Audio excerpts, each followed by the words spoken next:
Hi everyone, welcome back to my new video. My name is Lija John. അപ്പോൾ ഇന്നത്തെ വീഡിയോയിൽ ഞാൻ ഷെയർ ചെയ്യാൻ പോകുന്നത് ഒരു അഫർമേഷൻസിനെ പറ്റിയിട്ടാണ്. ഒന്നല്ല, ഞാൻ കുറച്ച് 9 അഫർമേഷൻസ് ഞാൻ ഇന്നിവിടെ റെഡിയാക്കി വെച്ചിട്ടുണ്ട്. ആസ് യൂഷ്വൽ എൻ്റെ ലൈഫ് ബുക്കിൽ ഞാൻ കോട്ട് ചെയ്ത് വെച്ചിരിക്കുന്ന കുറച്ച് അഫർമേഷൻസ് ആണ് നിങ്ങളുമായിട്ട് ഷെയർ ചെയ്യാൻ പോകുന്നത്.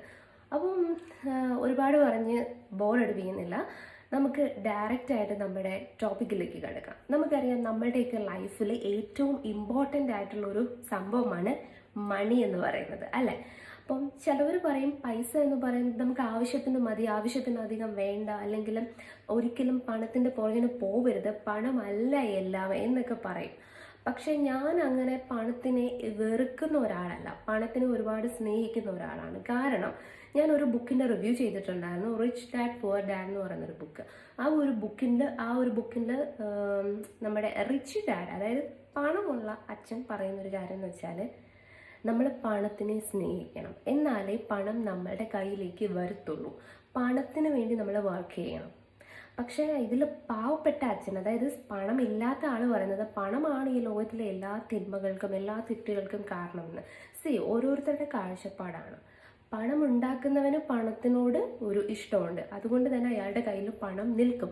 നമ്മൾ എപ്പോഴും ഒരു കാര്യം മനസ്സിൽ വെച്ചാൽ മതി, നമ്മൾ ചെയ്യുന്ന കാര്യങ്ങൾ ലീഗലായിരിക്കണം, നല്ല കാര്യങ്ങളായിരിക്കണം, മറ്റുള്ളവർക്ക് ദ്രോഹം ഉണ്ടാക്കുന്ന കാര്യം ആവരുത് എന്ന് മാത്രം മതി.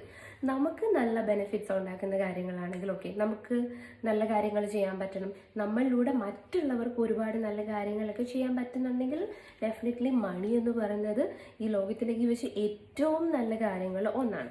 അപ്പം നമ്മൾക്ക് ഒരുപാട് പണം ഉണ്ടാക്കാൻ, അതുപോലെ നമ്മളുടെ കയ്യിലുള്ള പണത്തിനെ നമുക്ക് നല്ലപോലെ ഇരട്ടിയാക്കാൻ, അതുപോലെ നല്ലപോലെ കീപ്പ് ചെയ്യാനൊക്കെ വേണ്ടിയിട്ട് നമ്മളെ ഹെൽപ്പ് ചെയ്യുന്ന കുറേ അഫർമേഷൻസ് ആണ് ഇന്നത്തെ വീഡിയോയിലൂടെ ഞാൻ ഷെയർ ചെയ്യാൻ പോകുന്നത്. അപ്പോൾ അതിനു മുന്നേ എനിക്ക് പറയാനുള്ള ഒരു കാര്യം എന്ന് വെച്ചാൽ, നമ്മൾ ഈ അഫർമേഷൻസ് എന്താണെന്ന് ആദ്യം മനസ്സിലാക്കണം. ചിലവർ ആദ്യമായിട്ടായിരിക്കും അഫേം ചെയ്യുക എന്നൊക്കെ കേൾക്കുന്നത്. അപ്പോൾ എന്താണ് അഫർമേഷൻസ് എന്ന് വെച്ചാൽ, നമുക്ക് വേണമെങ്കിൽ ഇങ്ങനെ പറയാം, ഇതൊരു മന്ത്രങ്ങളാണ്.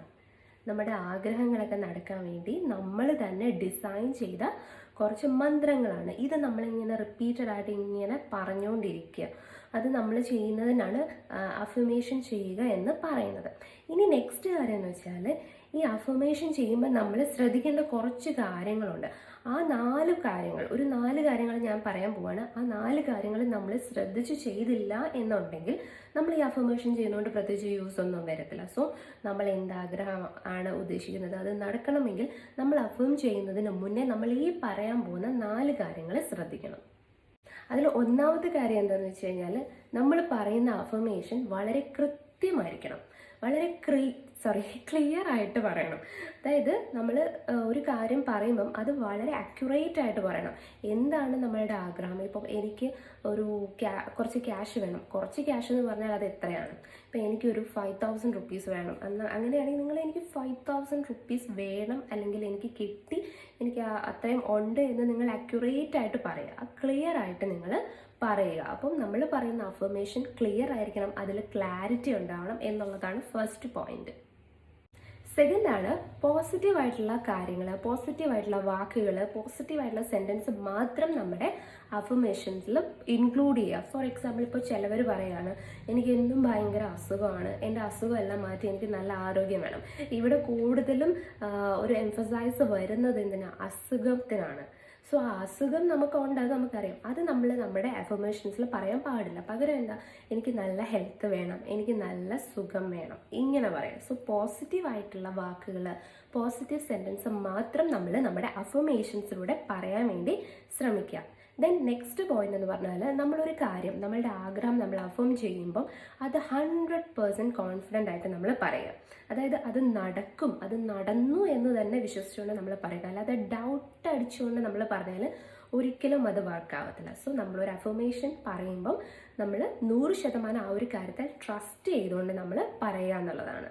ദെൻ നെക്സ്റ്റ്, നാലാമതായി നമ്മൾ ശ്രദ്ധിക്കേണ്ട ഒരു പോയിന്റ് എന്ന് വെച്ചാൽ, നമ്മൾ അഫേം ചെയ്യുമ്പോൾ നമ്മൾ ആഗ്രഹിക്കുന്ന കാര്യം നമ്മൾക്ക് കിട്ടി, നമ്മുടെ ഡ്രീം സാറ്റിസ്ഫൈഡ് ആയി എന്നുള്ള ഒരു സാറ്റിസ്ഫാക്ഷൻ നമ്മുടെ ഉള്ളിൽ വേണം, അതായത് ഇമോഷൻ വേണം. ആ ഒരു സന്തോഷം നമ്മൾ ഫീൽ ചെയ്തുകൊണ്ട് വേണം നമ്മളത് പറയാൻ. അതുപോലെ തന്നെ കൃത്യമായിട്ടുള്ള ഇമേജസ് വേണം. അതായത് നിങ്ങൾ എന്താണോ ആഗ്രഹിക്കുന്നത്, നിങ്ങൾ ഒരു കാർ വാങ്ങാൻ ആഗ്രഹിക്കുന്നെങ്കിൽ ക്ലിയർ ആയിട്ട് ആ ഒരു കാറിൻ്റെ മോഡൽ, കളറ് എല്ലാം നിങ്ങളുടെ മൈൻഡിൽ തെളിഞ്ഞു നിൽക്കണം. സോ ആ ഒരു വിഷ്വലൈസേഷൻ ഇതിൽ ഇമ്പോർട്ടൻ്റ് ആണെന്നാണ് പറയാൻ പോകുന്നത്. അപ്പോൾ ഇത്രയും കാര്യങ്ങൾ ശ്രദ്ധിച്ചിട്ട് വേണം നമ്മൾ എപ്പോഴും അഫർമേഷൻ ടെക്നിക്സ് യൂസ് ചെയ്യാൻ വേണ്ടിയിട്ട്. അപ്പോൾ ഇനി നമുക്ക് ഞാൻ എൻ്റെ ലൈഫ് ബുക്കിൽ കോട്ട് ചെയ്ത് വെച്ചിട്ടുള്ള ആ ഒരു 9 അഫർമേഷൻസ് ഞാൻ ഷെയർ ചെയ്യാൻ പോവാണ്. ഇത് എന്തിനാണെന്ന് വെച്ച് കഴിഞ്ഞാൽ നമ്മൾ പണം കൂടുതലായിട്ട് ഉണ്ടാക്കാൻ വേണ്ടിയിട്ട്, അല്ലെങ്കിൽ നമ്മുടെ കയ്യിൽ ഒരുപാട് പണം വന്ന് ചേരാൻ വേണ്ടിയിട്ട്, നമ്മുടെ കയ്യിലുള്ള പണം നമുക്ക് ഇരട്ടിയാക്കാൻ വേണ്ടിയിട്ട് നമ്മളെ ഹെൽപ്പ് ചെയ്യുന്ന കുറച്ച് അഫർമേഷൻസ് ആണ്. ഇതിൽ ഒന്നാമത്തെ അഫർമേഷൻ എന്ന് വെച്ച് കഴിഞ്ഞാൽ, നിങ്ങളിത് വേണമെങ്കിൽ നോട്ട് ചെയ്യാം നിങ്ങൾക്ക്, അല്ലെങ്കിൽ നിങ്ങൾക്ക് ഇത് കേട്ടിട്ട് നിങ്ങൾക്ക് റിപ്പീറ്റ് ചെയ്ത് പറയാം. ഇതെന്ന് പറഞ്ഞാൽ, എൻ്റെ ബാങ്ക് അക്കൗണ്ട് പണം കൊണ്ട് നിറഞ്ഞു കവിയുന്നു. എൻ്റെ ബാങ്ക് അക്കൗണ്ട് പണം കൊണ്ട് നിറഞ്ഞു കവിയുന്നു. നമ്മൾ ആഗ്രഹിക്കുന്ന കാര്യങ്ങളിലൂടെ നമ്മൾക്ക് പണം ഉണ്ടാക്കാൻ കഴിയുന്നു. സോ അത് നിങ്ങൾ വിഷ്വലൈസ് ചെയ്ത് പറയുക. നെക്സ്റ്റ്, ഞാൻ പണത്തെ അതിയായി സ്നേഹിക്കുന്നു. ഞാൻ പണത്തെ അതിയായി സ്നേഹിക്കുന്നു. ഞാൻ പറഞ്ഞല്ലോ, നമ്മൾ പണത്തെ സ്നേഹിക്കുന്നവരുടെ അടുത്തേ പണം നിൽക്കത്തുള്ളൂ. സോ അതിന് ഞാനൊരു സ്റ്റോറി പറയാം.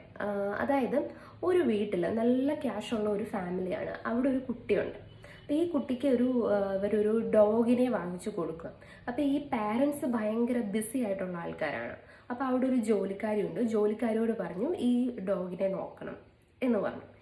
അവർ ആ ഡോഗിനെ കുട്ടു എന്ന് പേരിട്ട് വിളിക്കാനും അതിൻ്റെ എല്ലാ കാര്യങ്ങളും നോക്കാനും തുടങ്ങി.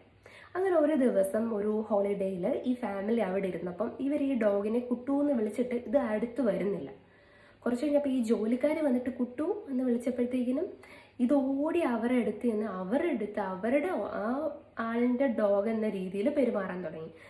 അതായത് ആരാണോ അതിന് സ്നേഹം കൊടുത്തത് അവിടെയാണ് അത് നിൽക്കുന്നത്. അതുപോലെ തന്നെയാണ് പണം. നമ്മൾ പണത്തെ സ്നേഹിച്ചാൽ മാത്രമേ പണം നമ്മളുടെ കയ്യിൽ വരികയുള്ളൂ. ദെൻ നമ്മുടെ നെക്സ്റ്റ് അഫർമേഷൻ, ഞാൻ പണത്തെ സ്നേഹിക്കുന്നത് പോലെ തന്നെ പണം എന്നെയും സ്നേഹിക്കുന്നു. ഞാൻ പണത്തെ സ്നേഹിക്കുന്നത് പോലെ തന്നെ പണം എന്നെയും സ്നേഹിക്കുന്നു. ദെൻ അടുത്തത്, പണത്തിൻ്റെ മണം എന്നെ വല്ലാതെ ആകർഷിക്കുന്നു. പണത്തിൻ്റെ മണം എന്നെ വല്ലാതെ ആകർഷിക്കുന്നു. ദെൻ അടുത്തത്, നിഷ്പ്രയാസം എനിക്ക് പണം നേടാൻ സാധിക്കുന്നു. നിഷ്പ്രയാസം എനിക്ക് പണം നേടാൻ സാധിക്കുന്നു. അടുത്ത പോയിന്റ്, ഞാൻ ആഗ്രഹിക്കുന്ന സാധനങ്ങൾ അല്ലെങ്കിൽ വസ്തുക്കളൊക്കെ എനിക്ക് രൊക്കം തുക കൊടുത്ത് വാങ്ങാൻ കഴിയുന്നു. അതായത് ഒരു സാധനം നമുക്ക് ഇഷ്ടപ്പെട്ടു, അത് നമുക്ക് വാങ്ങിക്കണം, പക്ഷേ എൻ്റെ കയ്യിൽ അത്രയും ക്യാഷ് ഇല്ല എന്ന് ചിലവർ പറയത്തില്ലേ. നമുക്ക് അങ്ങനെ ഒരു സിറ്റുവേഷൻ വരാറില്ല. അതിന് എത്രയാണോ എമൗണ്ട്, ആ ടോട്ടൽ എമൗണ്ട് കൊടുത്തത് വാങ്ങിക്കാൻ നമുക്ക് അതിനുള്ള കപ്പാസിറ്റി ഉണ്ട്. ഞാൻ ആഗ്രഹിക്കുന്ന സാധനങ്ങൾ, വസ്തുക്കൾ രൊക്കം തുക കൊടുത്ത് എനിക്ക് വാങ്ങാൻ സാധിക്കുന്നു. നെക്സ്റ്റ് ആണ്, ഏതൊരാവശ്യത്തിനും എൻ്റെ കയ്യിൽ ആവശ്യത്തിന് പണമുണ്ട്. ഏതൊരാവശ്യത്തിനും എൻ്റെ കയ്യിൽ ആവശ്യത്തിന് പണമുണ്ട്. അടുത്തത്, പണം ആകർഷിക്കുന്ന ഒരു കാന്തമാണ് ഞാൻ. പണം ആകർഷിക്കുന്ന ഒരു കാന്തമാണ് ഞാൻ. അടുത്ത പോയിന്റ്, വിവിധ മാർഗങ്ങളിലൂടെ പണം എന്നിലേക്ക് വന്നു ചേരുന്നു. വിവിധ മാർഗങ്ങളിലൂടെ പണം എന്നിലേക്ക് വന്നു ചേരുന്നു. അപ്പോൾ ഗായ്സ്, ഇത്രയും കാര്യങ്ങളാണ് എനിക്ക് ഈ ഒരു വീഡിയോയിലൂടെ ഷെയർ ചെയ്യാനുള്ളത്. അപ്പോൾ ഒരുപാട് പണം അട്രാക്ട് ചെയ്യാൻ വേണ്ടിയിട്ടുള്ള അഫർമേഷൻസ് ആണിത്. ഇത്രയും അഫർമേഷൻസ് പറഞ്ഞു കഴിഞ്ഞാൽ നമ്മൾ പിന്നീട് ചെയ്യേണ്ടത് ദൈവത്തിനും ഈ പ്രപഞ്ചത്തിനും താങ്ക്സ് പറയുക എന്നുള്ളതാണ്. ഗ്രാറ്റിറ്റ്യൂഡ് ഉള്ളവരായിരിക്കുക. നമുക്കിതെല്ലാം തന്ന ദൈവത്തിനും പ്രപഞ്ച ശക്തിക്കും നമ്മൾ നന്ദി പറയുക എന്നുള്ളതാണ് ലാസ്റ്റ് പോയിന്റ് എന്ന് പറയുന്നത്. ഇതെല്ലാം ചെയ്തു കഴിഞ്ഞാൽ ഞാനൊരു കാര്യം പറയാം, നമുക്ക് ആർക്കും ഒരു ചാക്ക് നിറച്ച് പണം എവിടെ നിന്നും കളഞ്ഞു കിട്ടത്തില്ല, ആരും കൊണ്ടു തരത്തില്ല. നമ്മളിതൊക്കെ ചെയ്യുമ്പോൾ നമ്മളുടെ ആഗ്രഹങ്ങൾ നടത്താൻ വേണ്ടിയിട്ടുള്ള വഴികൾ നമ്മുടെ മുന്നിൽ തെളിഞ്ഞു വരും. നമ്മൾ ആ ഒരു പാത്തിലൂടെ മൂവ് ചെയ്യണം. നമ്മൾ കൂടുതൽ സ്റ്റെപ്സ് എടുക്കണം. നമ്മളുടെ കയ്യിൽ നിന്ന് ആക്ഷൻ എടുക്കണം. അപ്പോൾ എന്ത് സംഭവിക്കും? അതിന് റിസൾട്ട് ഉണ്ടാവും. സ്വാഭാവികമായിട്ടും നമ്മൾ ആഗ്രഹിച്ച ആ ഒരു മണി നമ്മുടെ കയ്യിലേക്ക് വരും. നമ്മൾ ജോലി ചെയ്ത് അല്ലെങ്കിൽ നമ്മൾ ബിസിനസ് ചെയ്ത് വരും. സോ അതിനുള്ള ഒരു ത്രൈവിങ് ഫോഴ്സ് ആണ് ഈ അഫർമേഷൻസ് എന്ന് നിങ്ങൾ എന്തായാലും മനസ്സിലാക്കണം. അല്ലാതെ നമ്മളിങ്ങനെ മന്ത്രം പറഞ്ഞുകൊണ്ടിരുന്നു കഴിഞ്ഞാൽ ആരും നമ്മുടെ മുന്നിൽ പ്രത്യക്ഷപ്പെട്ട് പണം തരത്തില്ല. ഇതൊരു ഡിസ്ക്ലൈമർ ആയിട്ട് ഞാൻ പറയുകയാണ്. സോ ഇതൊരു മോട്ടിവേഷൻ ആയിട്ട് നിങ്ങൾ കൺസിഡർ ചെയ്യുക. അപ്പോൾ ഇത്രേ ഉള്ളൂ വീഡിയോ. ഇങ്ങനത്തെ കൂടുതൽ വീഡിയോസ് വേണമെങ്കിൽ എൻ്റെ ചാനൽ നിങ്ങൾ ആദ്യമായിട്ടാണ് കാണുന്നതെങ്കിൽ സബ്സ്ക്രൈബ് ചെയ്യുക, ലൈക്ക് ചെയ്യാൻ മറക്കല്ലേ. നിങ്ങൾക്ക് എന്താണ് പറയാനുള്ളതെന്ന് വെച്ചാൽ നിങ്ങൾക്ക് കമൻറ്റ് ബോക്സിലൂടെ ഷെയർ ചെയ്യാം. അപ്പോൾ ഇത്രേ ഉള്ളൂ. Thank you so much for watching. Take care. Bye. Have a nice day.